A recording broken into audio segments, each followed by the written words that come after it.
Sila ngayon ay 25 days sa grower, first day sa finisher.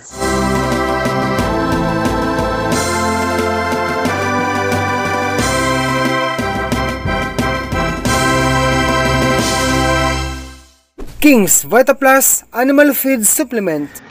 Hi guys, magandang araw po sa ating lahat. Welcome back po dito sa aking channel, dito po sa aking pang pinobring small backyard piggery.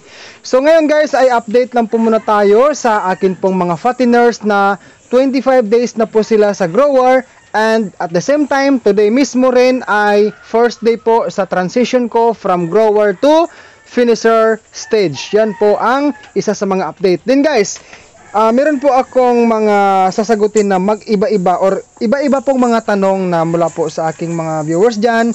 So ito po ang tanong number 1 mula po kay kabayang Leona Mertons TV. Sabi niya, Kuya Dudong, tanong ko lang po, ilang days po kayo nagwawalay ng biik simula pag-anak?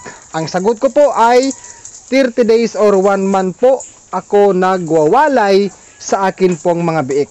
Tanong number 2 mula po kay kabayang Hanileth Mamak. Sabi niya, ilang months na yan Kuya Dudong ang lalaki na? Ang sagot ko po, direct to the point na mga sagot po ay today they are now 88 days old since walay or since winning. Then 118 days old since birth. Pasok po sa grower stage. Tanong number 3 mula po kay kabayang Dave Vilchis. Sabi niya, Kuya Dong, hindi ba nakakasamang pakainin ng mga ritasong gulay na repolyo at pichay na hilaw yung rikta pakain na sa baboy? Yung baboy ko po 2 months old na. Salamat kuya sa sagot. Okay, so sa akin pong simpleng opinion lamang, ang gulay po ay hindi naman masama sa ating baboy dyan sa mga fatteners, ano?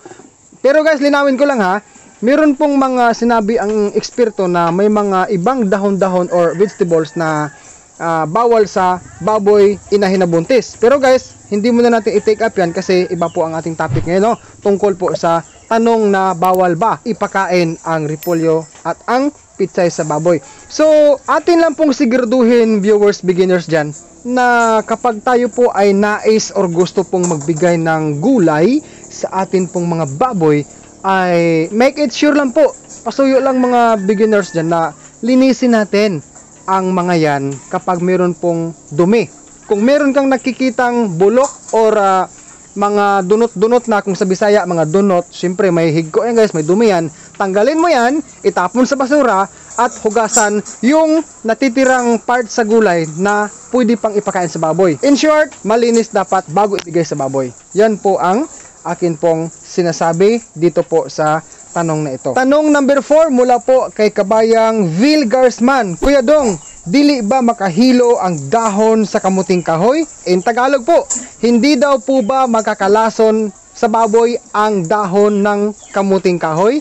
Sa akin lang po ang karanasan guys, hindi naman po nalason ang akin mga fatteners na ito na pinakain ko po paminsan-minsan ng dahon ng kamuting kahoy bilang panghimagas po. Minsan po kangkong, no? Azula at iba pang mga dahon-dahon like talbos ng kamuti, hindi naman po nalason. Sabi po ng iba, delikado daw ang dahon ng kamuting kahoy sa mga baboy. Pero meron tayong isang kababayan na nagsabi na si kabayang JR Palatan.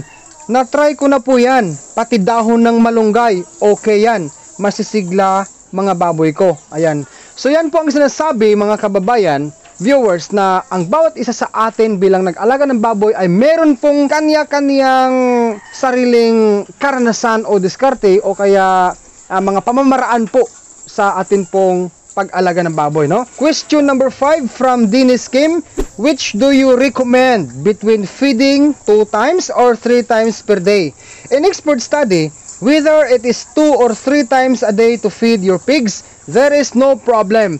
The important thing is that the pig can eat the right weight of feeds according to their stage. Tanong number 6 mula po kay kabayang James Lutero. Kuya Dong, 1 month pa lang biik ko. Pwede ko siya haluan ng King's Beta Plus? Ang sagot ko po, opo, pwede po. Naalala ko po ang aking mga baboy na ito noong sila ay 4 days old pa lang since birth ay nagsimula na po akong gumamit sa kanila ng King's Beta Plus animal feed supplement. Sa mga viewers ko po dyan na gusto palang bumili ng King's Beta Plus na wala po stock dyan sa inyong mga agri-vet store sa lugar nyo, ay meron po akong nilagay na link po dyan sa description para po direct order po kayo kung inyo pong gugustuhin na magkaroon kayo ng King's Beta Plus para po sa inyong mga alagang kahayupan. Ang sabi po ni kabayang Junar Camacho, salamat sa mabuting loob mo at hangaring makabahagi ng munting kaalaman sa mga nag-alaga ng baboy. God bless. Viewers, ako po si Dodong Villaran ay mapagpakumbaba pong nagsasabi sa inyong lahat po na maraming salamat po for continue supporting me here in my channel.